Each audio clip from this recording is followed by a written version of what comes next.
Yo, yo, yo! Welcome everyone to another Klever Live, where we take all of you, into the world of blockchain, Bitcoin, crypto, and of course the Klever ecosystem, which is flourishing as we speak.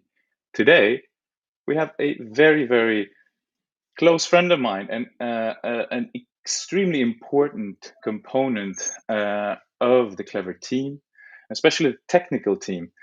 He leads our technical development, supervision, and product delivery. He has vast experience previously before founding Klever, together with the founding team, in insurance, banking, IT, and many other sectors, as well as teaching, which you, of course, will understand and explore a lot more today. He is our own CTO, Bruno Campos. Welcome to the show, my friend.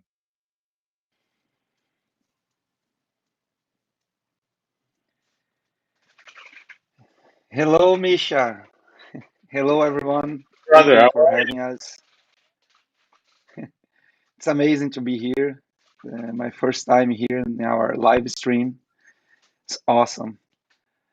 I'm pretty excited to talk with our community, just show who I am and what I'm doing and what we are doing together to reach the financial freedom for everyone, for you. You are the most important part of Klever. It's you. you? Indeed.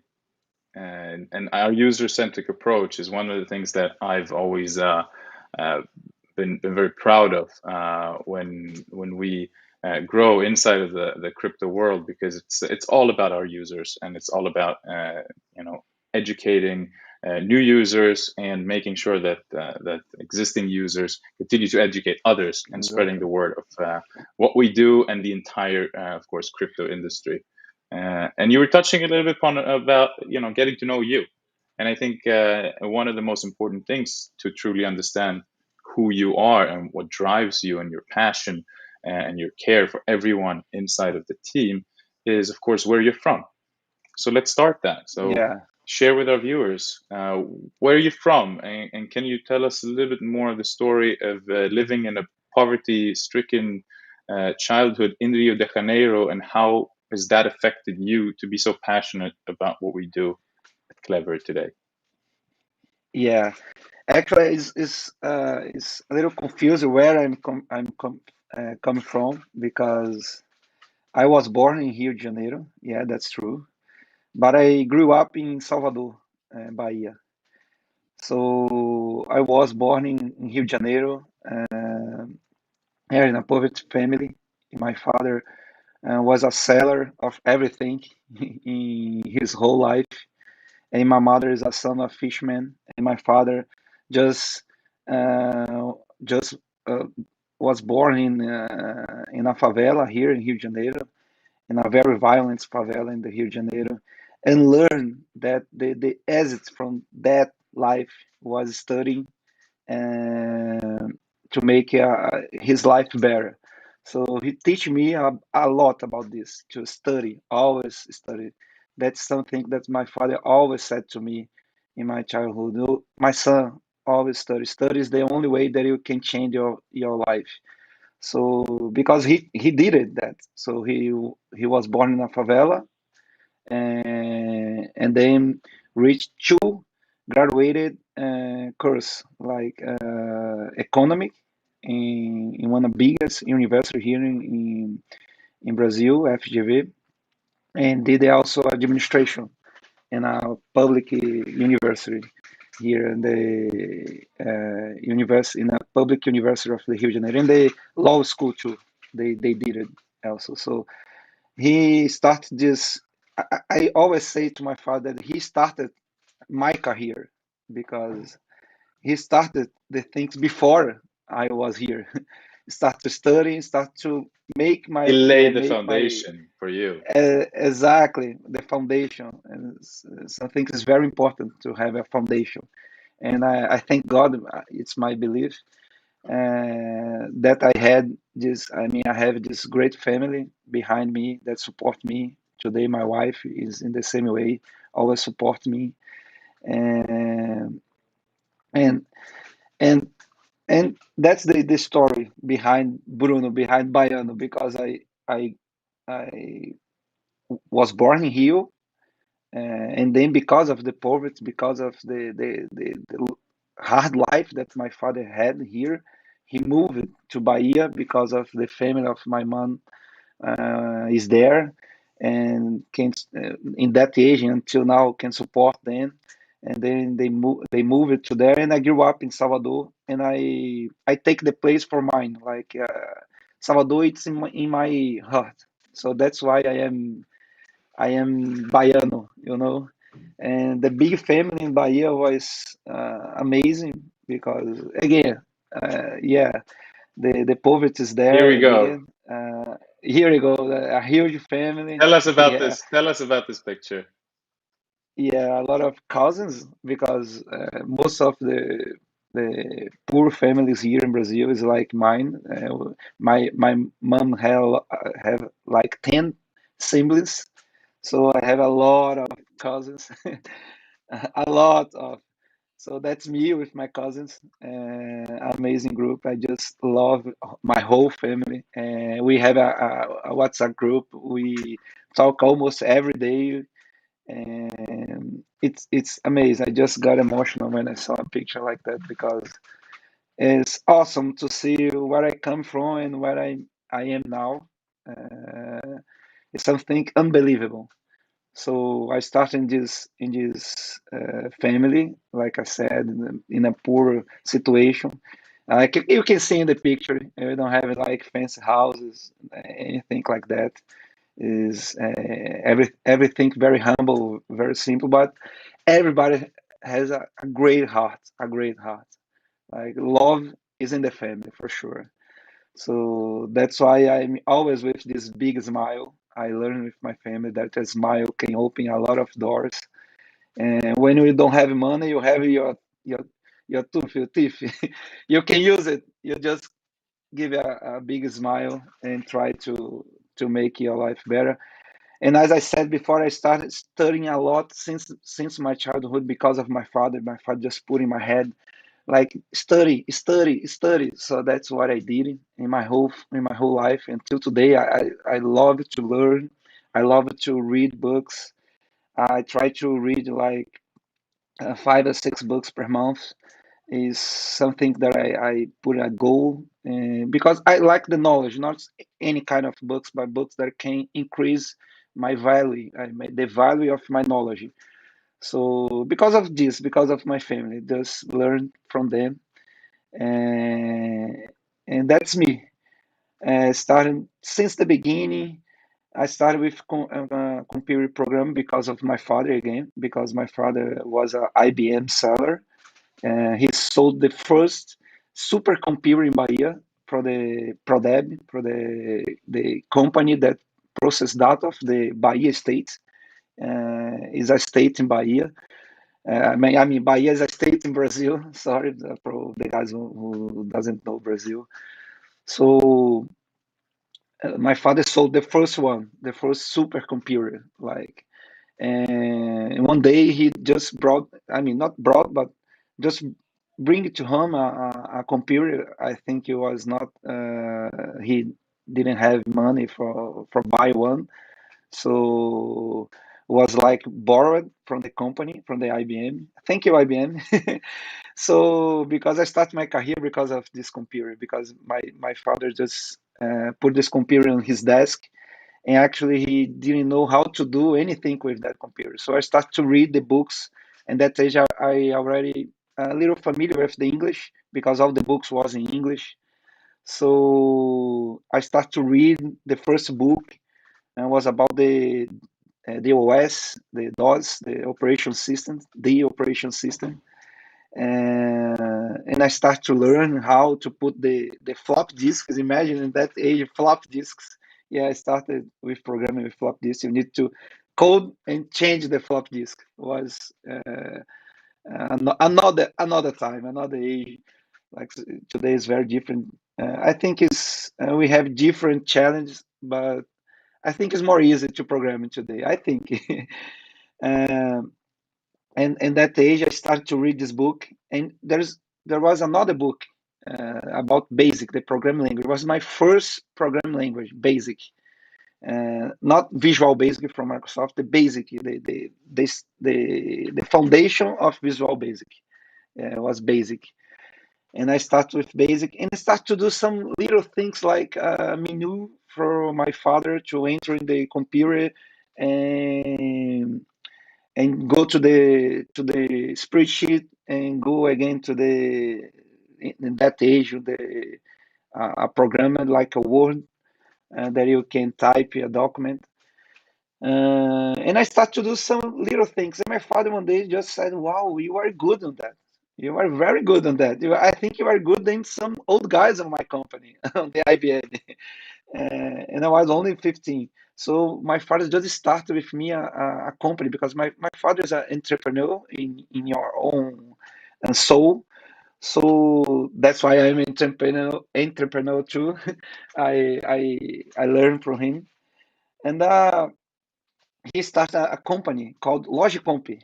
And we start to sell computers. I mean, personal computers on that age with some things What inside age that I is this? built.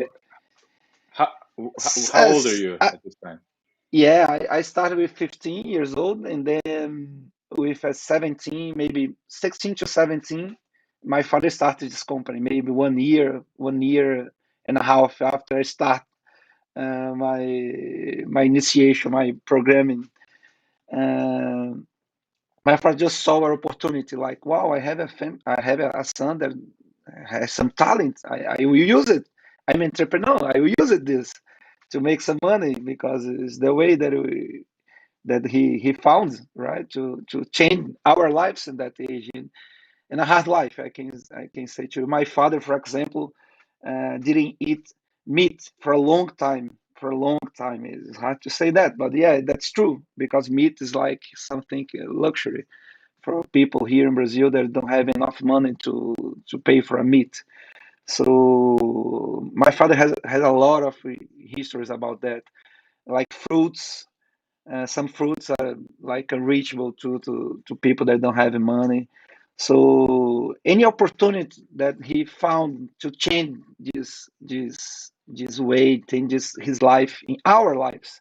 So he just put on the desk, put on the table, and okay, let's do it. Let's make it. And we started this company, and then I grew up in computer programming.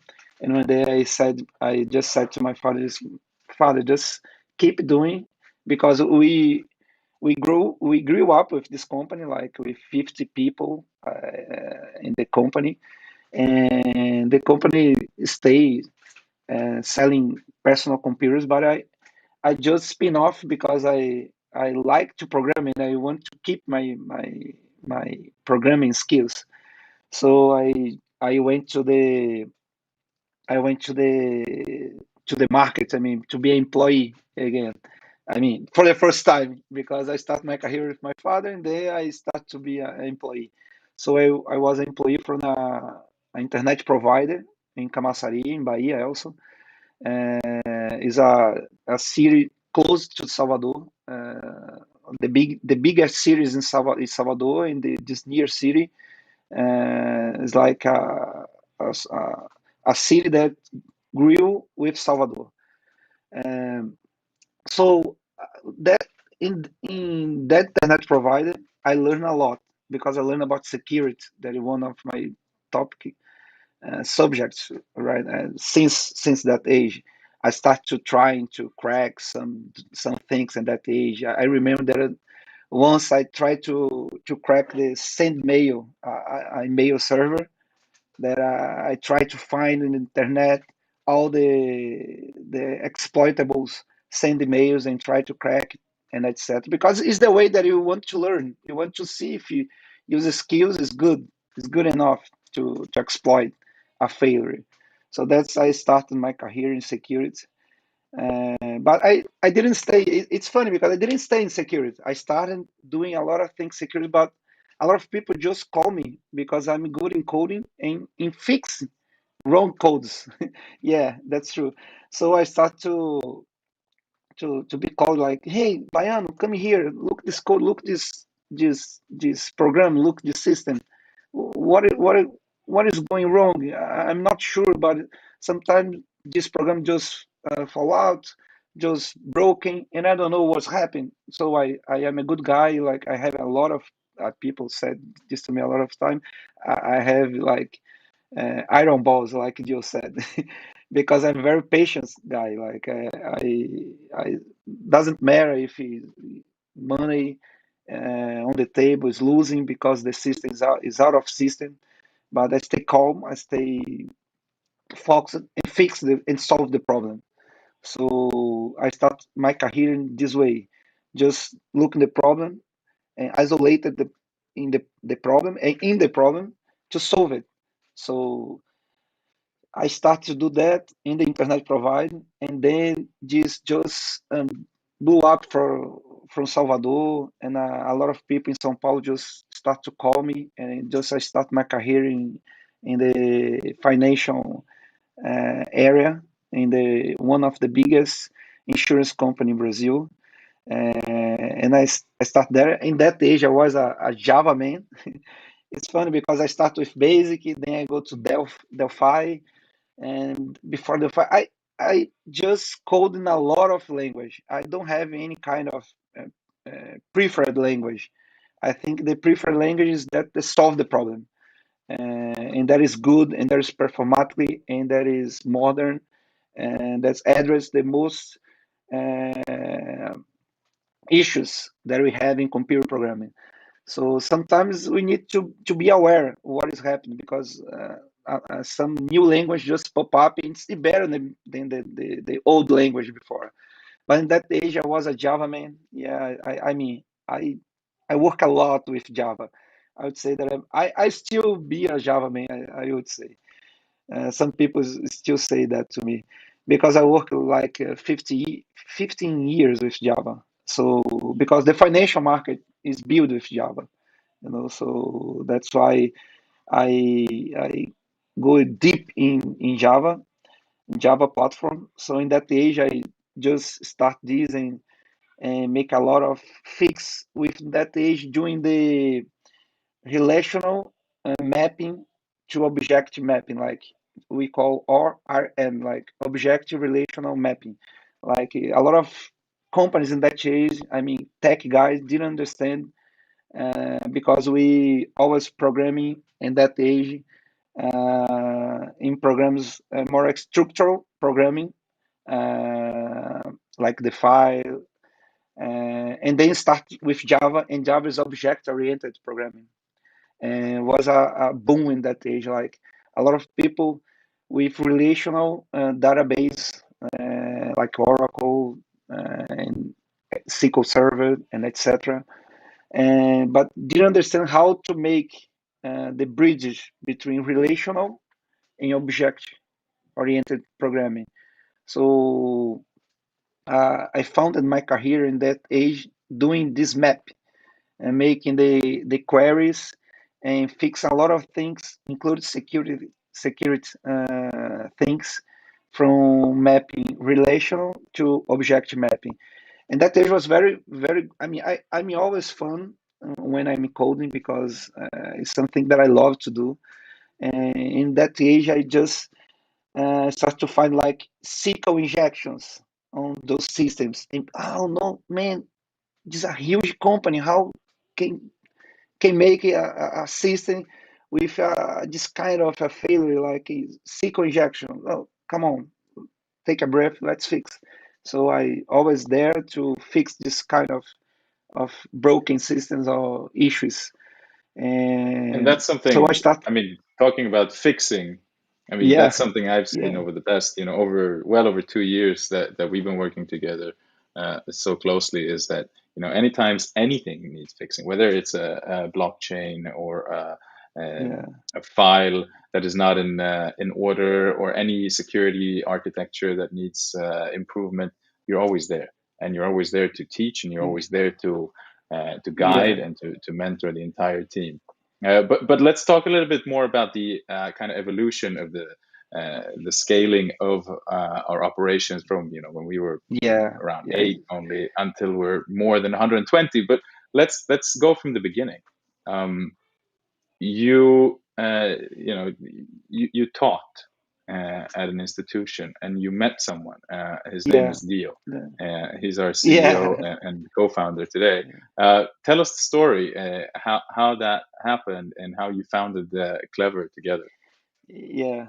Was very near this in this age that I was in the internet provider, because in that age a lot of like small internet providers like I worked for, and just was brought by bigger company like telecoms, like the telcos. So they start to look the internet provider like, I want to be the internet provider. I must to be internet provider. So start to brought these companies. I mean the company that I worked for was brought by one of these biggest company, and I stayed unemployed. Uh, so I started to look for jobs again, and saw a very interesting opportunity in the Senai. Is a education institute here in Brazil that help people without money for buy for your own education. And imagining who I met in this classroom, Dio. So Dio was there on this classroom. So, and then when I first saw Dio was a amazing guy, like with a lot of passion, a lot of like I want to be a programmer, but a lot of challenge because his prior education was not very good, and he had a lot of issues with that because of his prior education until there. And I stay in love with that because I see the great effort that he did almost every day without take sometimes a meal, like arrived in the classroom without a meal, without something basic for you start to study. You need to be, it's hard to study when you are hungry, it's hard. So, but Dio was amazing guy, and so I stay in love, like, wow, I want to be like this guy. I want to have this passion. It's something amazing. I want this. And so we The start this student beautiful friendship. inspired the teacher. Exactly. Student inspiring the teacher. And we started our friendship as a student and teacher, because almost every day after the classes, you stay there like, teacher, please help me. I didn't understand this concept of the inheritance in the in the object-oriented platform, on your object-oriented programming. I didn't understand how I can do polyforms on the object-oriented programming. A lot of questions. I remember Dio had a lot of questions about how to handle arrays and something like that.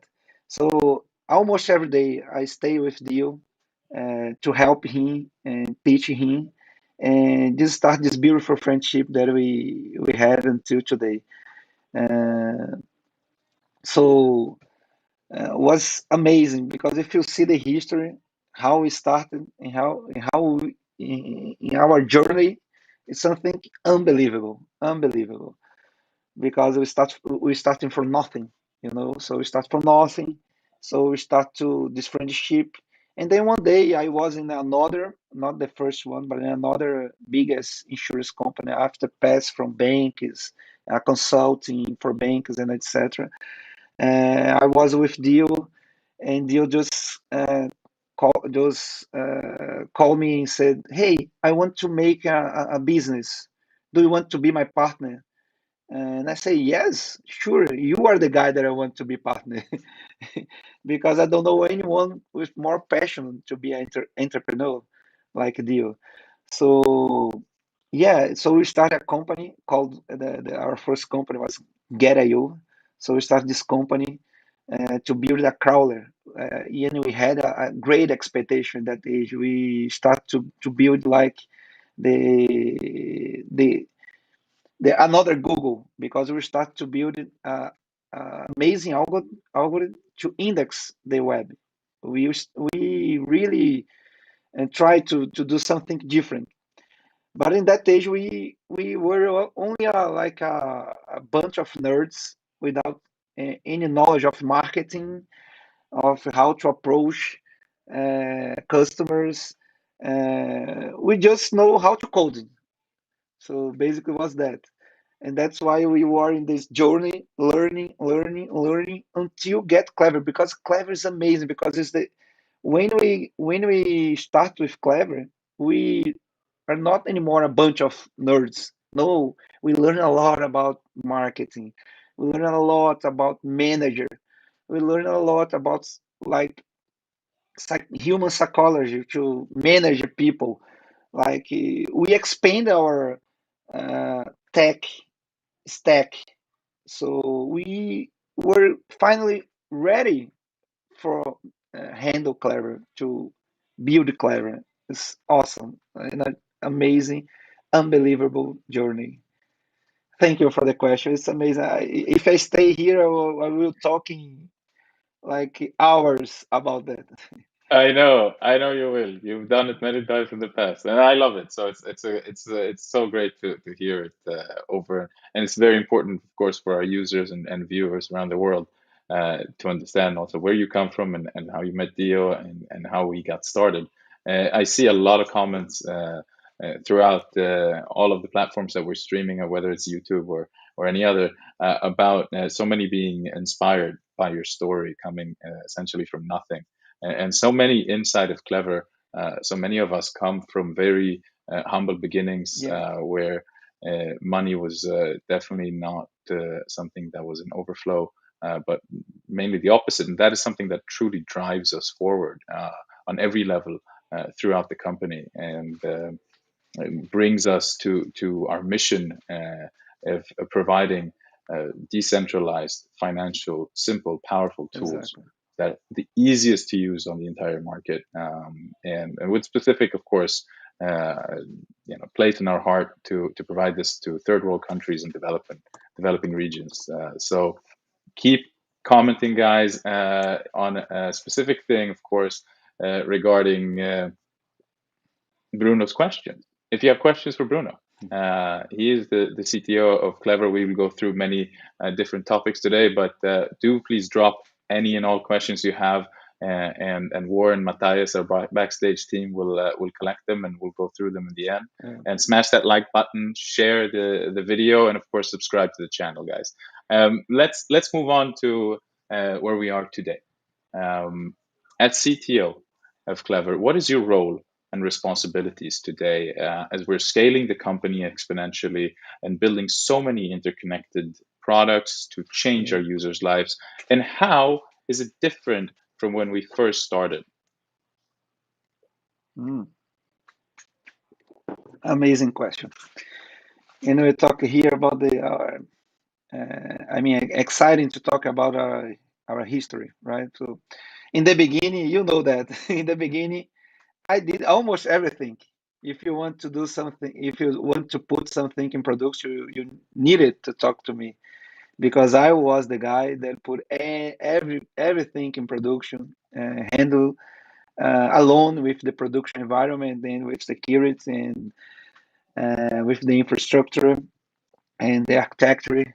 I did almost everything because it was like that. Dio was the guy of coding, with Marlon and David, and the other guys, and I was the guy of production, of put the things running on production. I love coding too, but we need sometimes to separate each one in your best role. And I'm very good on security, on put the things running.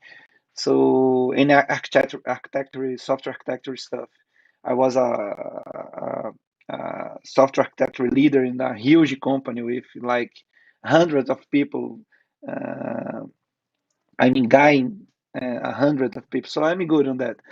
So we just separate this, and I did almost everything. When I first met Sobrera, is another. amazing guy that is today is in our team, and started to do some things with Tron and other blockchain, and start to do everything by my own. And I mean, we did it almost everything. And today, today is different because we start to grow the company. When we start to grow the company, uh, it's natural. You need to keep your focus on it really matters. So you need to manage more than coding, manage more than put their hands to on the on the technical stuff itself. So it's hard for me because I'm a tech guy. It was hard, but I start to learn a lot because we start like 7 people, and today we are 120 almost, something like that. So today is different from the beginning. The beginning, like I said, I did almost everything: coding, infrastructure, production, DevOps. I was the DevOps. I was the entire I DevOps of remember. the You company. were our Yeah, DevOps. There wasn't a yeah, DevSecOps team that we have today, led yeah. by That Vinicius, but it was Vinny. you. Yeah, I was the DevSecOps team. I was a lot of things, included DevSecOps team. So when Vinny came to the company, I started to hand over a lot of things to him. And I am like his mentor, something like that. And start to hand over, include start to learn him to I mean teach him to learn how to manage uh, people. And that's the point, because today I do a lot of like people management, and then tech. It's equal. I'm A lot of people just inside the company just call me to participate in some decision about the software architecture that we are using, in how the better way that we're gonna put something in production, or the solution. I still there. I still participating of the solution, like in the blockchain, the hard wallet. Now we are bigger, so I can't concentrate. I can't embrace all the projects, but some projects I'm more close than others. It's natural, and we divide this, like deal is more closed in some project, I'm more closed in another's, and Marlon in another's, and David in another, and so on. So we make some divisions to manage better what we are delivering for the community. So today is not only tech. This is funny because I need to learn a lot about like how to manage people, how to understand people, how to put people in the center, how to put people in the mirror, empower our engineers, because they are the more you and everybody, and you that are watching us is the most important part of the company, is people. Is because we don't have a headquarter, we don't have office, we don't have like stuff to say clever stuff. No, clever stuff is full of people. Like, so our engineers, we make sure that it's everybody good, and working in your best version, work with the best. We make sure in our hiring process that this is gonna fit like the people that is coming have not only technical background enough to jump in our team, but have to soft skills to handle our culture, to fit our culture, because it's very important, because we work with freedom in our core. Everybody in Klever have a lot of it's free to think in a new solution, to think in something better. Like I want to do a better solution for the swap. I want to do a better solution for the exchange. Just do it. Just show us. So that's the way that we work. It's free to everybody to participate, to make it better, because we learn about that. Together, we so much stronger than alone. So it's not everything came from my mind. Now our minds is better than my mind isolated. So That's the way that we work. You know that because you are in the team. You know what you're thinking, what we are doing. So I think I pass far away from the question and start to talking.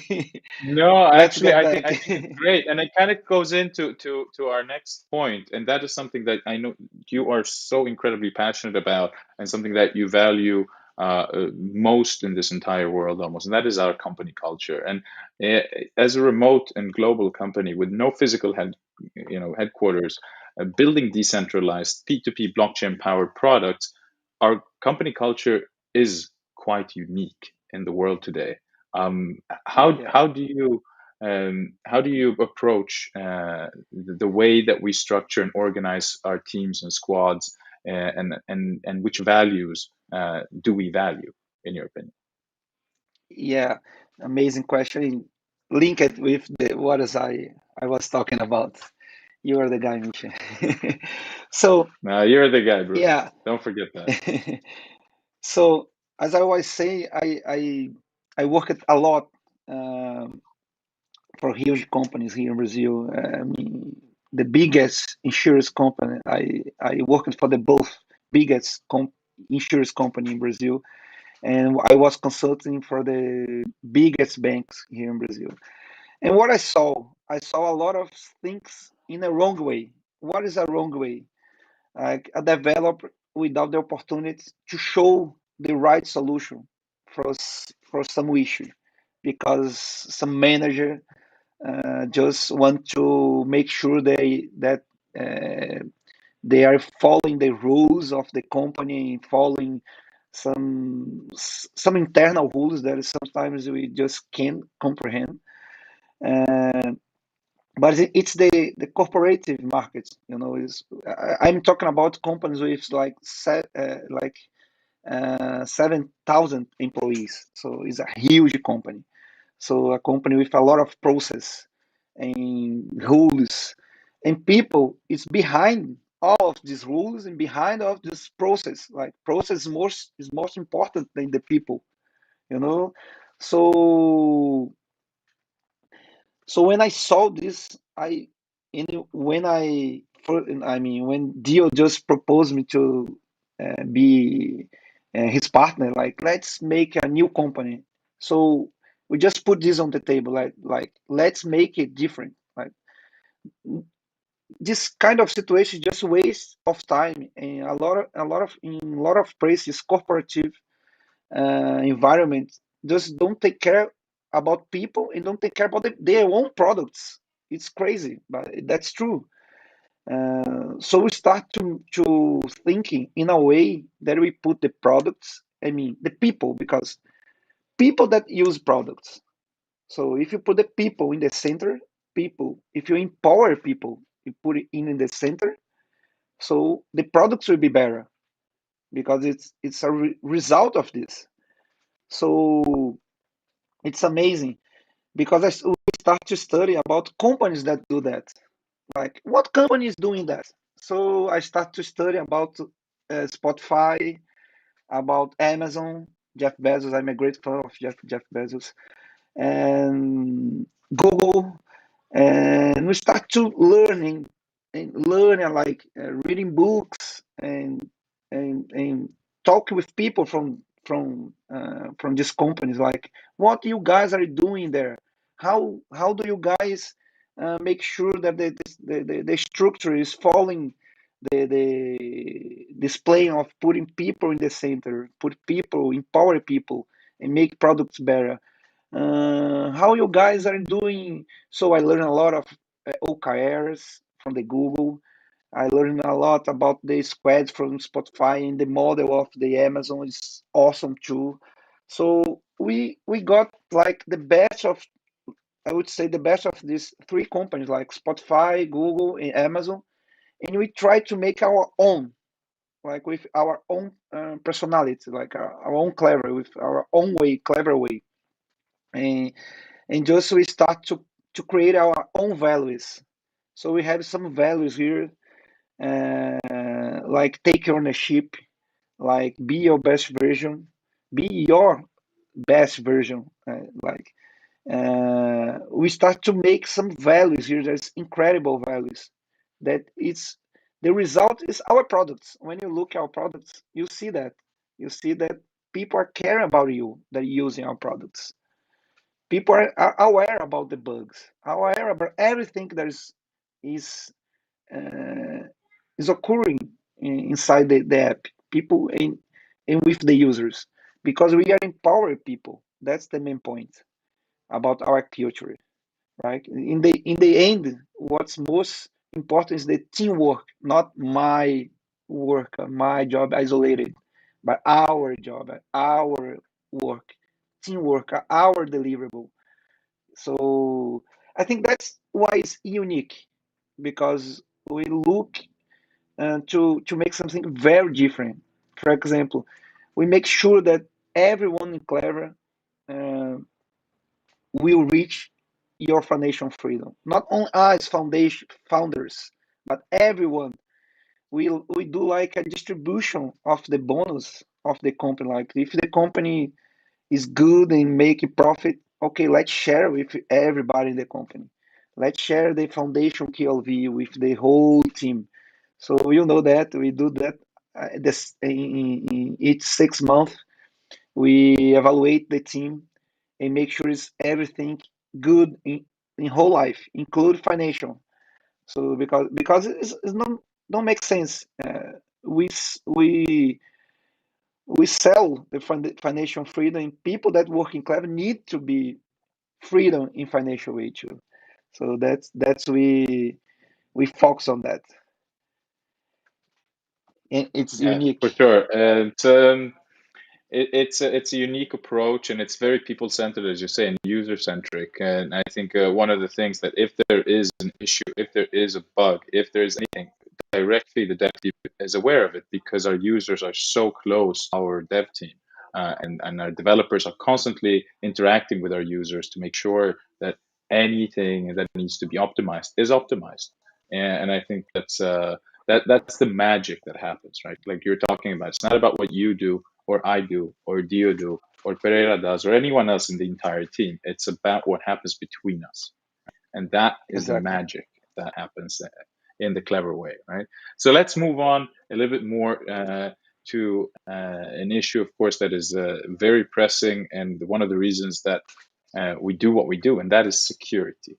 So, talk a little bit more about the security that goes in behind the Klever ecosystem's products, including the wallet and the chain and exchange. What do you, on the technical side, do to ensure are always on the highest level for our users?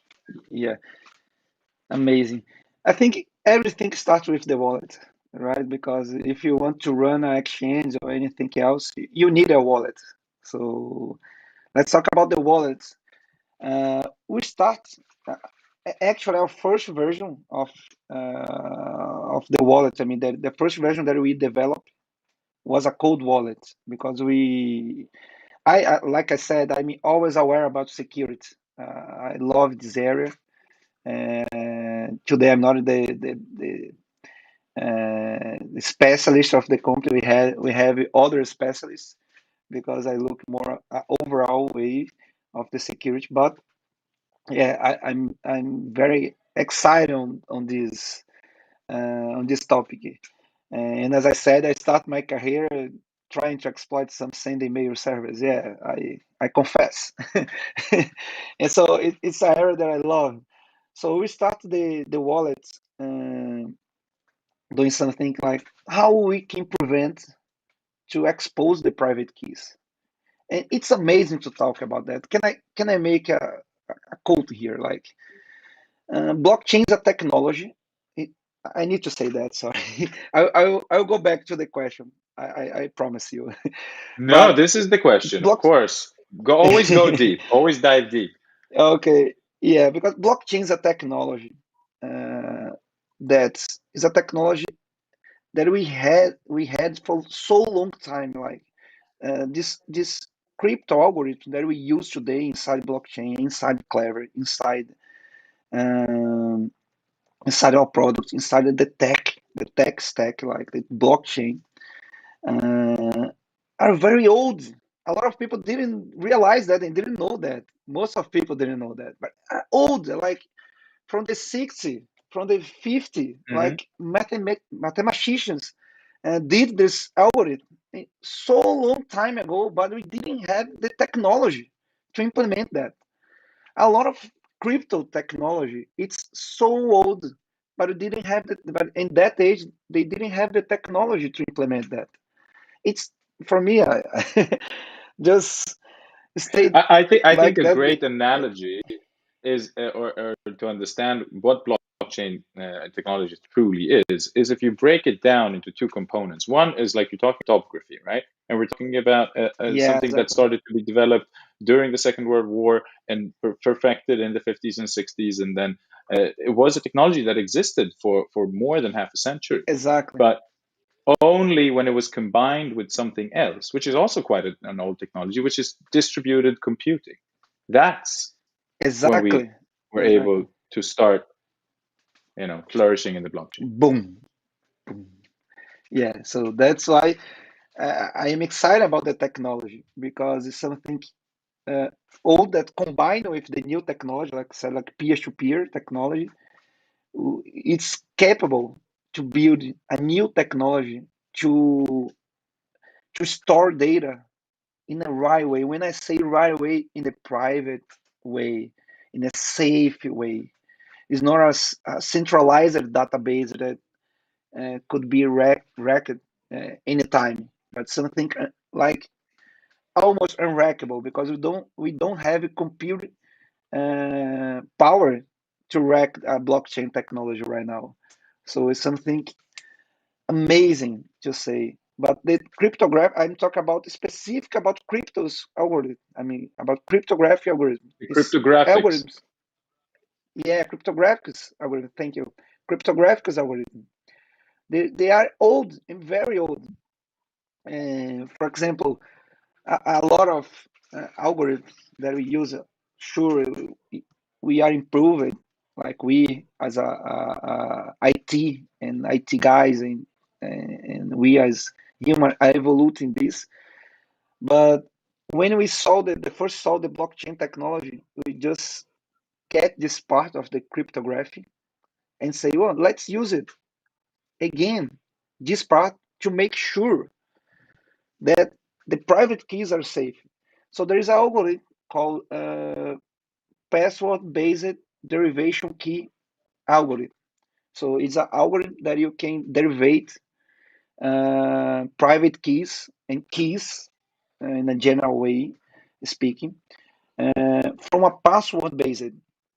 So that's the magic about our products because we hide in the private keys using the same technology of the blockchains, but outside chain, not inside the chain, outside. So when you open your wallet, the first thing that the app asks to you is the PIN. It's something that we're gonna use this PIN or this password to generate a a, a key. I mean, derivate a key that will cryptograph your local store that we're gonna store your keys encrypted again. Yeah, let's make sure that I'm saying exactly what we do. So we have two layers of cryptographics. Like the first one based on your PIN or whatever, because you can use biometrics, but the the the magic is doesn't matter if you use biometrics. We use it that hash provided by the iOS or the Kotlin, I mean the Android platform, to derive a key to create a cryptographic that will cryptograph your local storage that we gonna put your private keys inside there. So who for someone hack your wallet need to hack your phone, your device, and need to hack this cryptography layer to then access the local storage to then cryptograph again your private key. So It's hard. It's hard. It's hard a lot. In, I can in show both you. physical and cybersecurity, we speak a lot about circles, right? You create circles in Yeah, order to get a safe exactly. environment. And that's exactly what the Klever wallet is, essentially creating enough circles, making it essentially one of the safest products, not just in the crypto market, but the IT market. And that I think that a lot of our users are here Indeed. because of that security. Yeah, indeed. And that's our base. So we just create new ways of wallets because when you're talking about systems, so I have a system like Exchange that need wallets, but how can make sure that only the system will access that wallet? So make sure we start to make some before launch, sure before create the exchange itself. We did a lot of research. A lot of people sometimes didn't understand like when you said the exchanges we start to develop years before. Yeah, because we did a lot of research in how can make sure that the keys of the exchange will not be reachable by anyone less the exchange itself. So make sure that, and we did this by our own because like we didn't trust in anyone or anyone else system out there. We trust in our system.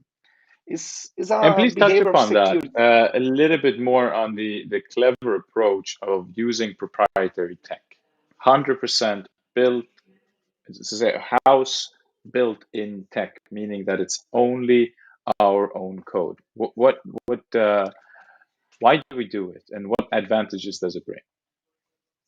Yeah. Well, I'm a big fan of open source code. I We use some libraries and use a lot about that. But in terms of security, uh, is you need to take care because when you talk about, for example, open source code, anyone in the world can put a malicious code on purpose. And in this kind of situation already did before, you know. So how can I make sure that if I use something out there already done, open source or private, whatever, is really safe? Uh, it's hard to say. Yes, somebody else need to say to me that is safe. So I need to trust now in two people. I mean, in two institutions. The first one that is providing me the solution, and another that is say that solution is safer. Okay, if I do by my own, I I just need to trust in my own. Like I do audits in my own code. We have a extension and massive um, routine to make sure that every code in Klever is audited in terms of security. We have the SAS system is a system that scan scanning all the code that any engineer do and look for the malicious code and look for any kind of security issues and alert us. Uh, and we do also dash routine that is code and library. So if anyone puts some new library in any solution, we go into that library too and make sure that the library, we do an audit there and make sure that that library uh, doesn't have any kind of malicious code or any kind of security issues or anything like that. So we make sure we have a system that do that in any kind of code that go to production. So beside that, we have other guys that doing a lot of time pen tests. We have also uh, a very newer um, bounty program for people that because security guys are a huge community in the world. So these guys help us a lot. Sometimes just send to us some security issues reports like I found in your website issues. minor issues like this or that. So we receive this report, we process that, and if it's a real issue, we just pay some KLV for that guy for that. And inside of Klever, we have the guy that do that constantly and like a routine. Uh, uh, we call penetration tests. So every time we are doing penetration tests, and again and again and again and again, to see if we are with any kind of minor issue, we are looking, we are already. It's funny to say that because my cell phone is like a rub of notifications. Everything that happens on the company, I'm aware because I receive some notification from our monitoring systems. Doesn't matter if it's a node from any kind of computer nodes that fall out, or if we discover just some minor security issue or anything like that. I'm I'm alert and I'm aware. And usually I'm the guy that build the war room and call the guys and say, let's make a war room and let's fix that. Something is not right. Let's fix it because security first always War is room. always what I say. You and I have Yeah, been in a war lot of room. war rooms, but there's a lot of people here who probably don't know what you mean. What do you mean with war rooms in Klever? What? Yeah, war room because security first. Issues first too. Like if you found any issues on production, any security or issues, any kind of issues that uh, will impact our users, we just build a room of like our not only the best engineers, but the engineers that are in charge of that product or that code that we are analyzing to fix it. So we need the guy from DevOps. We need the like I participate also to contribute what I can. So we put everybody that is need to be in that matters for the fix as soon as possible that issue. We put in the same room, like a meet a meeting on the a call on web, and we put together and we only finish that room when the bug is fixed. That's we call a war room because it stay there Exactly. sometimes for Um, hours or days if we need it for days. Yeah. Indeed. Until it's solved, resolved, and implemented, and then the war room dissipates. That's the nature of the war room. Let's talk about security on the next level.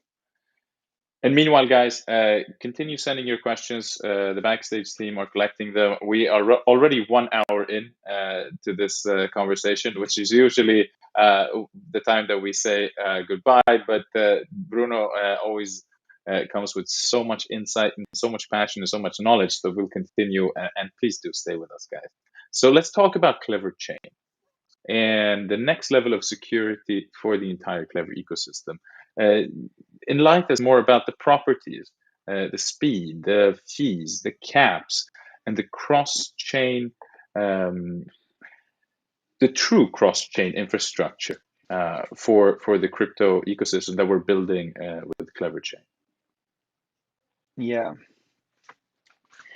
Uh, as you can see, we are a community driven company inside and outside. So the Clever chain would be different. So the Clever chain, we are aware about what is happening with the Solidity virtual machine.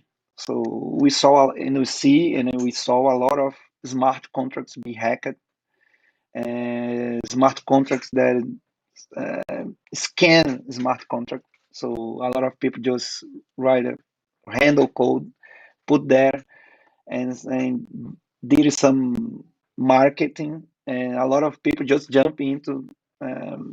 Unfortunately, it's not a real project. It's not a serious project, and people just fall in these scam schemas that use smart contract.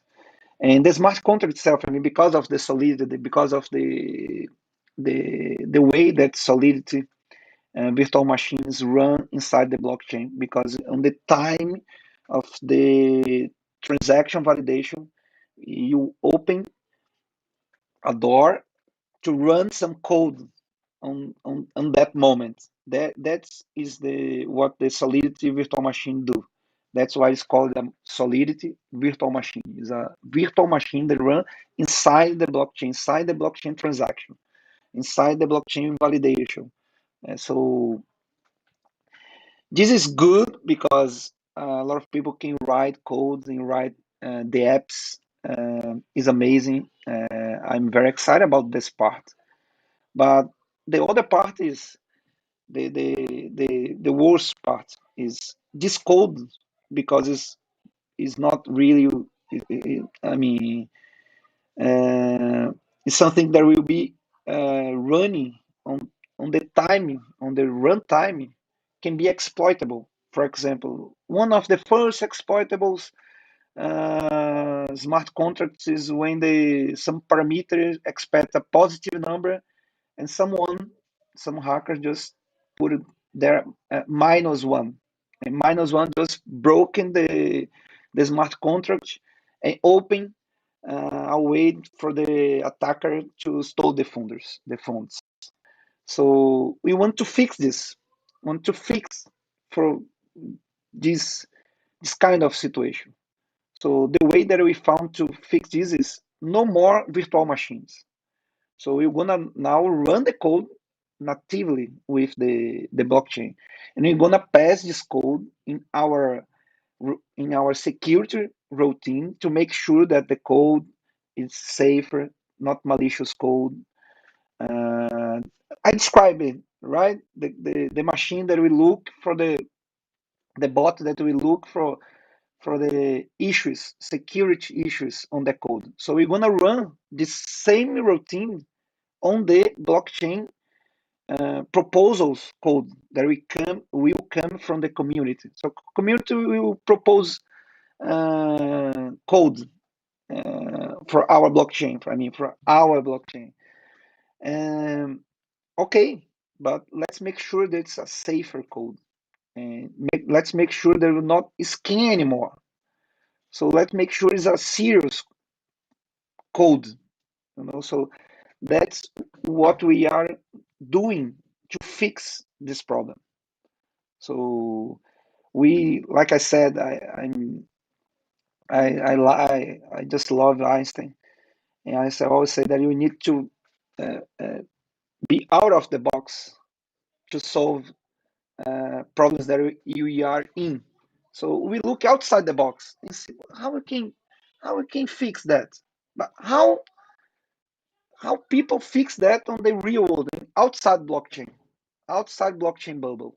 How can people just make sure that the code didn't have that doesn't have any kind of issue, a security issue, a security flaw, and etc. Let's do the same.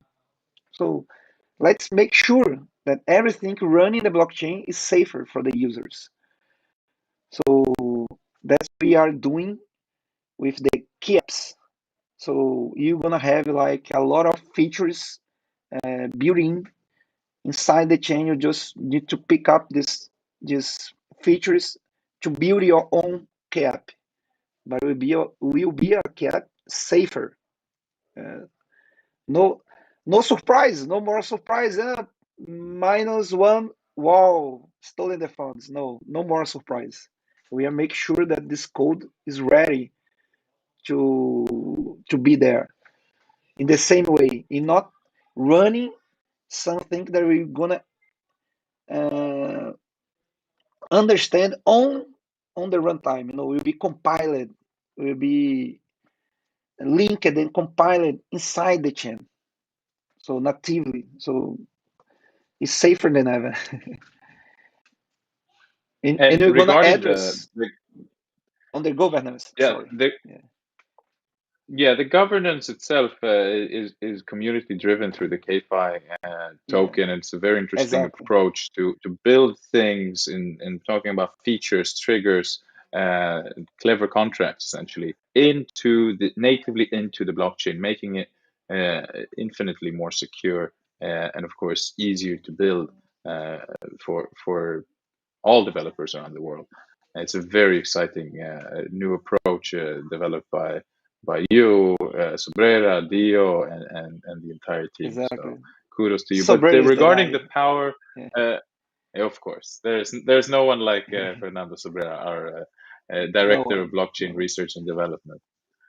Um, and when we come My to, we're talking teacher. about cross-chain infrastructure. Yes, mine as well. Uh, it's I learned most that I've learned regarding security around blockchains. The Me either. top notch definitely comes from Sobrero, Top and knot. and Yeah. we're talking about the Klever OS as cross-chain infrastructure. The power of Klever OS, the operating system that Exactly. currently runs the Klever app, the Klever Wallet, and the Klever Exchange as well. The SDK, why is it a game changer for the crypto industry in your eyes? So Lincoln again. You are the guy because linked what we are talking about. So linked with these caps, it's because you're gonna build caps inside the CleverChain. Amazing, but maybe we need, for example, another coin from another blockchain to bring you some value that I can't say now what value it is, but some value. For example, I want to my key app to accept Bitcoin, but Bitcoin is another network, right? It's another chain. It's not in the Klever chain. Okay, we can build a wrapper, we can make a bridge, yeah. But if the guy wants inside their key app accept directly Bitcoin, we are developing the Klever OS. There will be the bridge to any kind of blockchain that you want to integrate in your app or um, in your solution. And just to make sure, we call Klever OS, but Klever OS is a library. So is a for who is a developer is you use it to know what's a library or a SDK. So it's a SDK API inside a library. So you can import in your own app and use it to create like bridges to other chain, uh, include together with the Klever chain. So it can be the side chain to other chains. So yeah, that's awesome solution. We are building And something that very unique, I would say too. Indeed, and that's what I'm talking about, this true cross-chain infrastructure. It's very exciting. Let's move over to one of the largest products that we have that we just launched this year, the Klever Exchange. Um, Talk a little bit more about how the project began, the software architecture of it, the autonomous order books that keeps the stability and reliability of all trading engines running completely smooth, the speed, security, and what's the vision for the Klever Exchange as its role in the Klever ecosystem? Yeah. Well, uh, I mean, always oriented to use the most top-notch technology that we have available, stable and top-notch. So uh, when we started to build products in Klever, include Exchange, we started to use Kubernetes, so Dockers and Kubernetes, to all our backends and compute backends service, so to our data and compute service. So it's an amazing technology that brings a lot for every company that use it. Most of the companies that I said before, he use it, and I start to use it prior the Klever when I was in the one of the biggest insurance company here in Brazil. As I said, I got a lot of spotlight to me there because I start with this like let's use it Docker, let's use it Kubernetes. Will be a game changer. And this technology help us a lot to be more safer because you run everything in a Docker. And what is good about Docker? Because if one solution is compromised, it's isolated by the Docker system. So if anyone can exploit that service, we'll be there isolated, not knowing what is around that service. So the technology is there to help us. We just need to use it, right? So that's why I start to use it Kubernetes and use it Docker because it helps a lot in performance too. Because with Docker, you can just set some parameters in your service and say if you go up this parameter or below this parameter, uh, just reset the pod. I mean, reset the Docker. Just scale the Docker automatically. So it's amazing because we can scale until our power computing that we have in our hands. And today we have the most cloud providers we are working with, so Google and Amazon and etc. So we can grow and scale, uh, uh, follow the users. If we have a lot of users, we're gonna scale all the servers, and if you are not using, scale down everything using the Kubernetes technology. So it's With amazing. Vinny, We can do that. it's a great analogy we always often speak of is that using the K8s, the Kubernetes kind of infrastructure makes us be an organism. So if we have more users active, it grows and Exactly. scales it. And if we have fewer during nighttime, for instance, or some weekends, or let's say Christmas when people are with their families, then suddenly the organism shrinks down a bit, right? Shrink, exactly. And it's amazing because it's related with cost. So you can use better the cloud computing that we had right now. And it's safer because, as I said, it's isolated system in microservices. So we use microservice architecture. So we are in the top-notch technology that we have today. So uh, plus, and I mean, even the technology itself, we just created a new technology about the order books. So let's put this together with the order books. Let's make some autonomous order books. So we run autonomous order books inside the Kubernetes. Like if you one pair will have more volume and more traders, this is gonna scale or shrink, as you said, according to their volume. So it's a joint technology that we created at Klever. Yeah, I think it's unique, like and join business and technology to provide the solution for the users. So that's why the Klever Exchange is built for never lack any kind of market uh, over volume. I mean, if you receive a lot of volume right now, the things just scale and everybody will trade without without a notice that the infrastructure is scaling and shrink according with the volume that people are trading or not. So it's a way It's a to live organism. is exactly. I think the best way to describe it is like that. It's a live organism. Exactly. Fantastic. So let's move on to something that I personally am incredibly excited about, and I know you are, and so many of our KLV community members around the world, and that is the Klever Hardware Wallet. Right, we're having a pre-sale already this December, and Marcelo and his team has been working on this for a long time, and the team in itself, the hardware engineers, have grown a lot. Um, But talk a little bit more about the hardware wallet, the security, the ease of use, the connectivity to the Klever app, and of course the production and distribution plans. Yeah, amazing. Yeah, it's a project that I'm very close with the guys.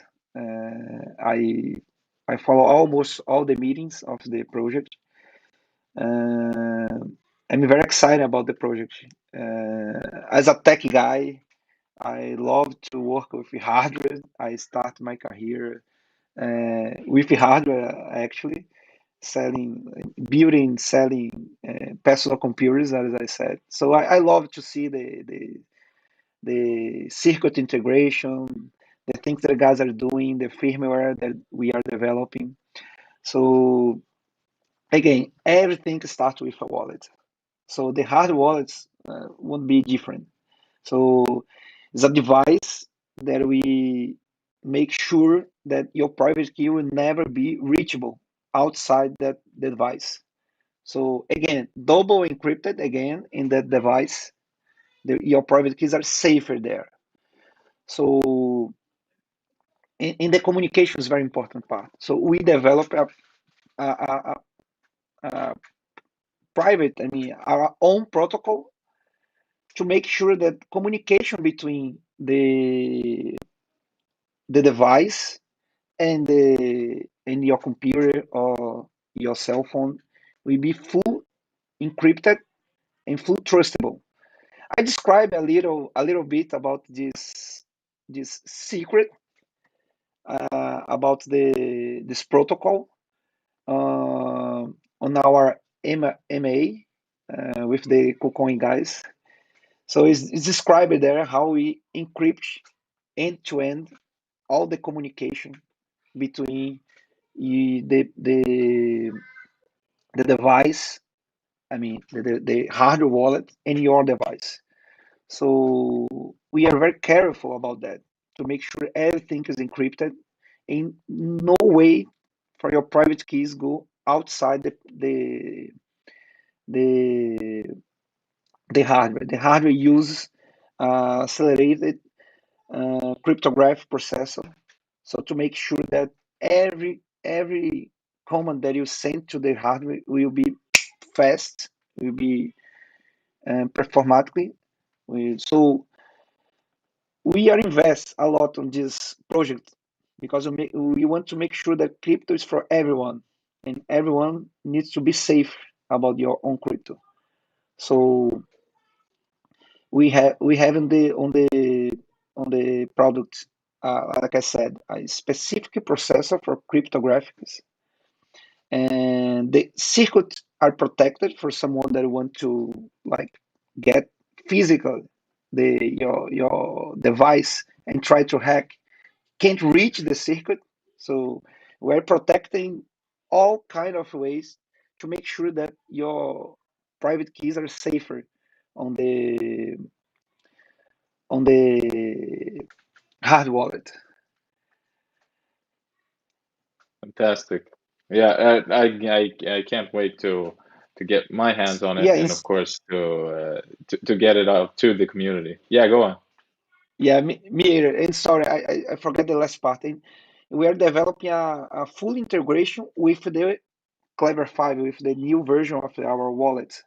So in the Klever 5, you can use your hard wallet to confirm your transactions. So you can use both combined. Like you have the Klever wallet in your device, but I want to make sure that all transactions that I'm going to make on my Klever wallet is really mine. So I can sync, like make a link between my Klever wallet with my hard wallet and say just send the transaction if I confirm in my hard wallet. So you'll only be able to do some transaction if you confirm on your hard wallet. So it'll be like awesome, like combine it will be safer than anything else that I know in the world. And I think that's one of the most fascinating parts about the hardware wallet, besides the security and goes into the architecture of it, but it's the actual fact that the ease of use, right? The Klever wallet itself, it has so many different versatile use cases today. Whether we're talking about sending, charging, receiving, holding, or swapping, of course, but also the Web3 web browser. So any transaction that goes through, you can literally have an extra layer of security and thereby physically confirm these transactions through the hardware wallet. And I think that's a very unique point in the market. And yeah, can't wait Exactly. to finally get shipped out to Israel. So let's Me get either. to my last question and the topic of our discussion before we get to just a couple of community questions, because we're really running out of time here. But um, we speak a lot about vision, and we speak a lot about the vision for a Klever future. How do you see the vision for a Klever future? So first of all, apologize. My apologize for the time. I sometimes I speak too much, and No, when I we're love talking that. about tech stuff, yeah, I'm very excited to say and to talking. I think you 1, 2, or 3 hours is fast. So about our vision, I already maybe I already said this like some dots before. Uh, our vision is to change uh, our lives, your life, you as a user of Klever, uh, in terms of financial freedom. So our vision is a new world, a new kind of company. Like we are building a new company, like you said, a unique company culture. So that's our vision. Like no more bosses, no more centralized decisions. Because I just remember something right now. Like I remember when my father was in a good shape in terms of financial. We had here in Brazil in the 90s a president called Fernando Collor de Mello that just confiscated all that you have in your bank account above some limits. Like if you have more than, for example, I don't remember exactly the numbers right now, but for example, if you have more than $2,000 in your bank account, I will confiscate it. You need to live with the $2,000, and the rest is mine as a government. So if you had Bitcoin that age, if you had Klever in that age, my father was like protected from the government, protect from decentralized decisions that sometimes hurt a lot of people. So our vision is about community, is about um, walking together, walking all together as community to a new world, to a new world. In this new world, I see the Web3, I see the key apps, I see anyone capable of put some app that could disrupt the entire industry, um, capable to do that. Like um, make the chance more equal for everyone. So that's our vision. That's our vision about the more than financial freedom, but freedom itself for everybody to make your own app, to make your own trade, and so on. So it's a new vision of the world. We do inside the company when we do and we gave to our engineers and to our collaborators. Like I would like to say, I don't like to say employee. I like to say collaborators because everybody is a collaborator of Klever. Everyone inside Klever who is from Klever know what I'm talking about. Everybody in Klever can raise your hand and say, "Hey, Baiano, let's do this different. Let's change this. I think we have a better solution. Okay, let's think about. Let's put on the table. Let's discuss. Let's work in our difference and let's make together. So let's be a community. So it's our vision. for a new company, for a new world. It's a community-driven products, community-driven everything. It's like open everything. We have now open finance, open banking. We are ahead of this. We are in an open world already. Indeed, indeed, And and freedom. I think what you touched upon is so important, and a lot of people forget truly the reason why we are here, why Bitcoin exists, why crypto exists, and why Klever exists, and that is the separation of money and state. Like you said, your father's property and money was confiscated, and it's happened to so many of us throughout our parents, our grandparents, and it's providing a different alternative, a different new financial system, an evolution of the former world where the user, you, are in charge and no one else. Exactly. And building that through a Exactly. community centric approach, I think, is the only way. So let's get into just a couple of community questions before we head off. The first one is what software is KleverChain built on? I think it's about the program language, right? We are Yes, I building believe Golang. so. Yeah, I believe so. We are building a Golang. Almost everything that we do in Clever in terms of backend service and blockchain technology, we do in Golang because it's a top-notch technology and very performantly and very safe. We can we can audit the code. It's compiled, so a lot of features that we choose as a main uh, platform, a main program language platform for our products. Fantastic. So it's Golang. I hope Yeah. I hope who asked that question is happy with the answer. And then for the final question, do you only have staff from Brazil, or is it a global company with global goals? It's a global company with global goals. Misha is our director of communication in Clever, and he's from Israel, right, Misha? He's the most decentralized person that I know. And yeah, and we have Warren in South Africa. We have Matthias, our users warrior. I just love the job of Matthias do. Uh, in Netherlands, right? So we have people all around the world, but most of engineers, yeah, it's true. Most of engineers are Brazilians. I think it's because our we can communicate better, and we start with this, but we are not closed like only Brazilians. No, no, we are open to the world. We start 100%. Yeah, we here, do have yeah, engineers also in Portugal and in Ukraine and in Portugal, Canada, Canada, yeah. etc.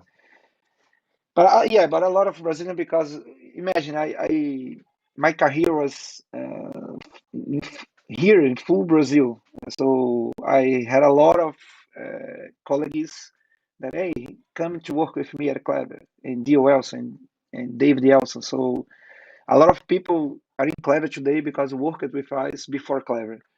So we start to grow, and we have a lot of Brazilians engineers, most engineers, but we have engineers also in Portugal, Germany, German, I mean, and Canada, as you said, USA, and so on. Fantastic. Well, guys, that really wraps it. We've been here for an hour and a half listening to Yeah, Bruno's incredible drive, passion from where it comes from, and your technical expertise is, clearly uh, really highest of level in the entire crypto space. And we are grateful and giving thanks to having someone like you leading our technical efforts, and to everyone out there. We also want to say, of course, happy Thanksgiving to all Americans, friends, and followers around the yeah, world. Enjoy the turkey and the cranberry jam. And to Bruno, Yeah, thank you very much for everything that you are and stand for, and for coming on the show to share yourself with the community. I would say thank you. Thank you for having us today. And yeah, happy Thanksgiving Day for who is American. Exactly. And guys, until next time, remember, stay hungry, be clever.